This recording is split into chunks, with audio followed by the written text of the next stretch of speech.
Hello guys, welcome back to my channel. As you may know, I have a bit of an obsession of Star Wars, just a wee little bit.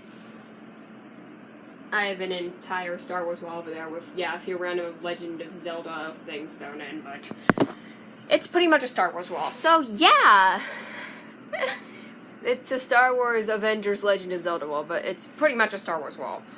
I mean, the only non-Star Wars stuff I've got, besides the random Kirby and Mario Galaxy posters, is the Wonder Woman and Thor and Iron Man posters, and then the random Smash one, and then the Avengers one way up top, and then there's the Mario calendar. But otherwise, it's just Star Wars. Everything on that wall is Star Wars. So, yeah.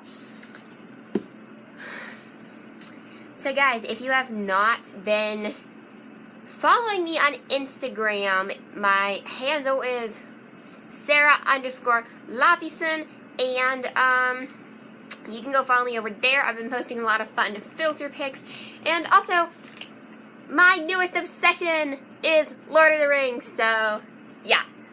Alright, but let's get into the video. Today I'm going to be ranking all 10 theatrical, live-action Star Wars films. Again, I haven't seen the holiday special or anything, so that doesn't qualify, or the Clone Wars movie or anything like that. So, this is going to be the top 10 things. This is my personal preference and opinion. If you disagree with me, that's fine, but there's no reason to get mad over this. This is just my opinion. Leave your rankings in the comments below. Tell me what your favorite and least favorite Star Wars movies are. And for random questions, what is your favorite superhero and who is your favorite supervillain? Those are your two random questions. Your favorite superhero and your favorite supervillain. So put those in the comments below. Alright guys, let's get straight into this list with my number 10 pick, The Phantom Menace. Now, this movie, I also want to say that I like all the Star Wars movies, but this is just the most dull of them in my opinion. There's just not a lot that happens, really. It just feels kind of dull. I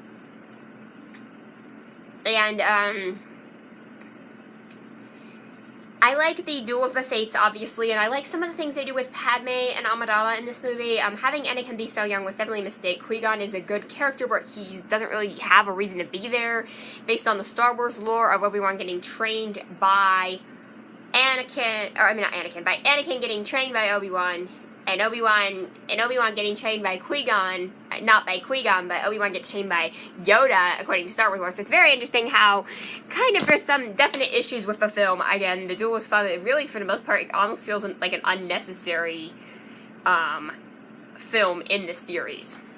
Alright, next up at number 9 is Star Wars Episode 2, Attack of the Clones. Now, this one really does have some good action sequences. This steps up from the first one, has a lot more action, a lot more excitement than the first movie.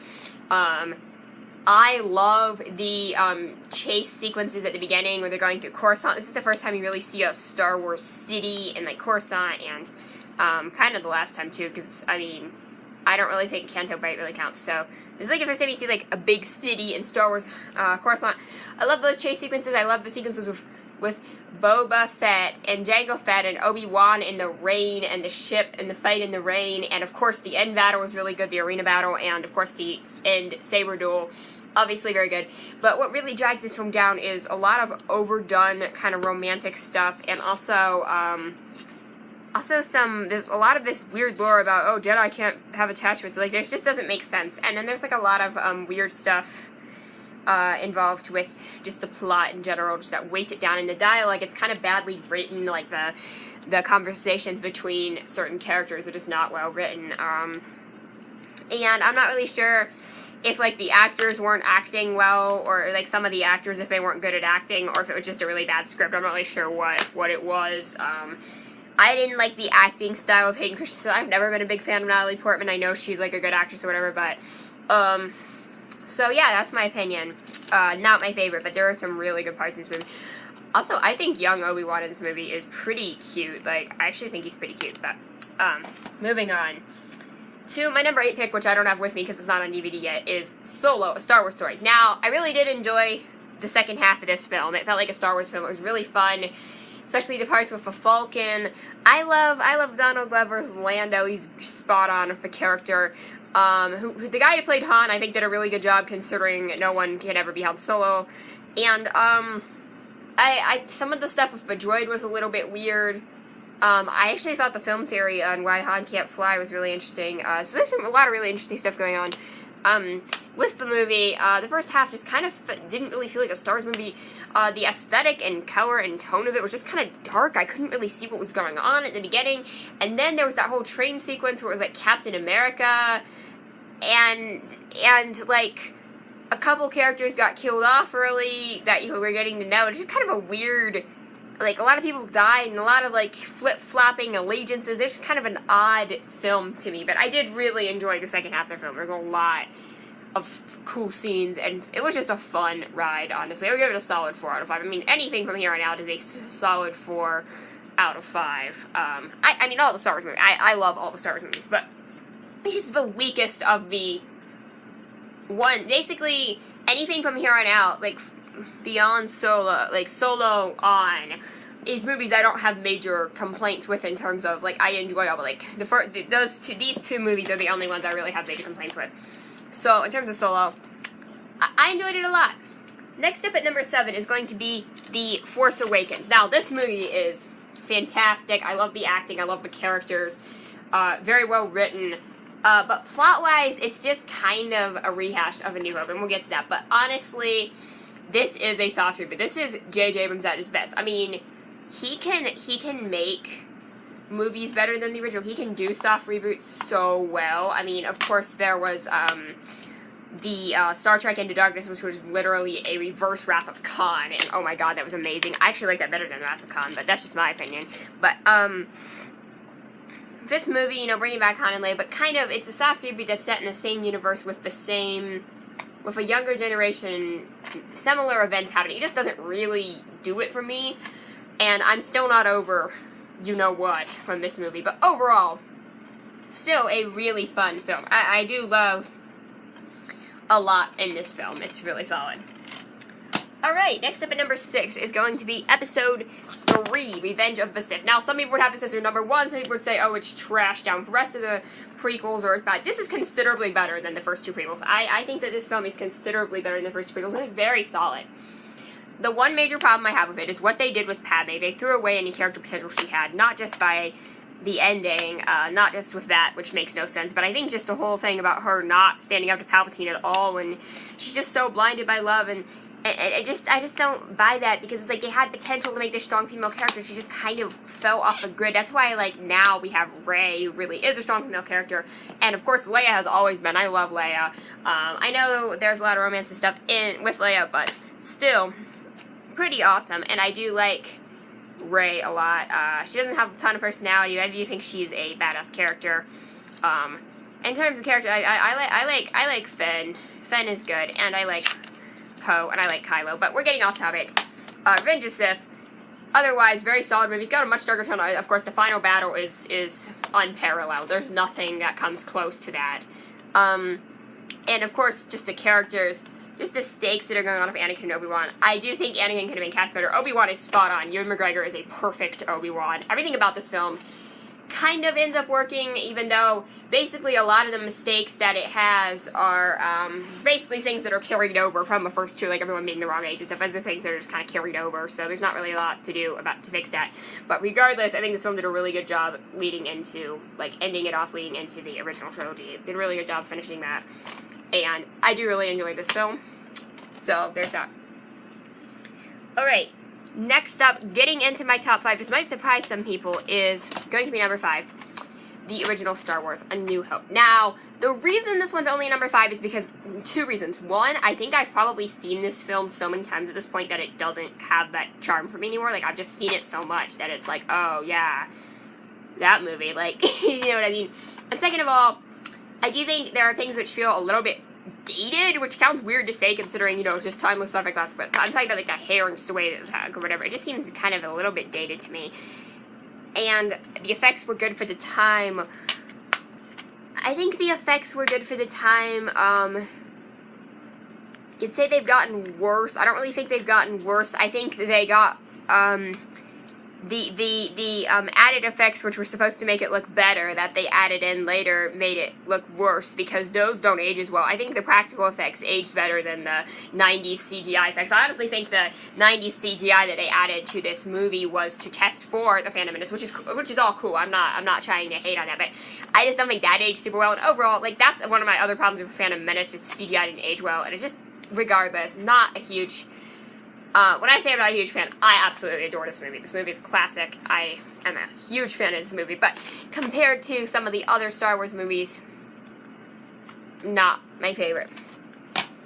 Next up at number 4 is Star Wars: The Last Jedi. This just came out on DVD. Well, I say that, it came out on DVD in March. I just got it on DVD. I love, there's a picture of Kylo back here. I love Kylo Ren. Kylo Ren is such a fascinating character. Now, and no, I'm not one of those who's like, Kylo Ren is hot. I'm not like that. No, Kylo Ren is actually a really fascinating character. And I can't wait to see what they're going to do with him and Rey. Now, to be fair, there were definitely some very odd, kind of off parts. Like, I don't understand the milk, the green milk, Canto Bight. Rose was just kind of an unnecessary character. I don't hate her, like, she's not annoying to me or anything. She's just kind of an unnecessary character. She just showed up out of nowhere. The whole thing with a fuel hodo, like, there's a lot of really weird and disconnected stuff. And Grumpy Luke is one of the weirdest. I don't know. But this film gets so many points for trying something different. First of all, cinematography. Cinematography is amazing. Second of all the actors are still really good. Like, this trilogy has really good actors. And third, this film gets points for being so different, because it's not a normal Star Wars film. It takes all your Star Wars expectations and just flips them on its head. It is not the kind of Star Wars film you're going to be expecting. You're expecting all these answers to questions. I still want to know where Maz got the lightsaber, but whatever. And I do want to know where Snoke came from, but, like, the whole thing about Rey's parents, I just think it's really interesting to realize that it's like, haha, I fooled you. I mean, it's like I just... Yeah, it does feel like a bit of a cop-out of this, but that's what's brilliant about it. I think it's cool because they were able to play it as a cop-out. But overall, I think this film went on for about half hour longer than it needed to, so I'm putting it at number 4 just because I think it could have been tighter by far. Next up at number 3 is Rogue One, a Star Wars story. Now, this film is not even a main series movie. This is one of these spin-off films. And, oh my goodness, do I love this one. This one is just such a good movie. Like, I love all the characters. I don't remember their names, but I love them. Of course, Jenner, so she's probably my favorite female Star Wars character to date. And I just love all of the things. And this movie just looks really good. I love the way it looks. I love the various characters. Of course, Cassian and Jen and the blind guy, I forget his name. Yeah, it's just so cool. And of course, Darth Vader is in it, and you see his fortress. It's just so cool. I love all the stuff. And this, in essence, is a war film. It is not a Star Wars. There's no Force and, like, none of that. It's a war film, a group of rebels fighting. But having that filled in just is so cool. I love that. That is just so fascinating. I love seeing that filled in, and I love seeing that information. So, just fantastic movie. Next up at number 2 is Star Wars: Return of the Jedi. Now, the reason this one's at number 2 is because nostalgia! I love this movie! It's got a special place in my heart for whatever reason. I just love it, whatever. But, okay, back on topic. The ending. Oh my god. No, I don't mean the last ending sequence where they're all hopping around with the Ewoks. I mean before that. I mean the end battle. And yeah, I know it's a rehash to, like, fight the Death Star again, like, blow up the Death Star again. And the whole thing, and I do think the whole thing of the Ewoks is a little bit drawn out. I like the Ewoks, some people don't, but I think it's just a little bit drawn out. But that end thing with Vader and the Emperor more than makes up for it. Oh my god. And Luke is still one of my favorite characters in anything. Oh my goodness. And of course, there's, just... the whole Jabba the Hutt sequence, everything about that is great. So, lastly but not least, number 1, Empire Strikes Back, my favorite movie of all time. I mean, I do love Thor Ragnarok. I gotta give props to Thor Ragnarok, but yeah, this movie, there's nothing that will ever beat this movie. Just iconic. And down to the cinematography and effects. And I mean, it was so perfect that George Lucas didn't even mess with it much when he did special editions. That's how good it was. This film, just, wow. Alright guys, Thanks so much for watching. If you like this video, click like, subscribe to my channel for more videos, and comment your list below. Bye, bye, bye. Bye.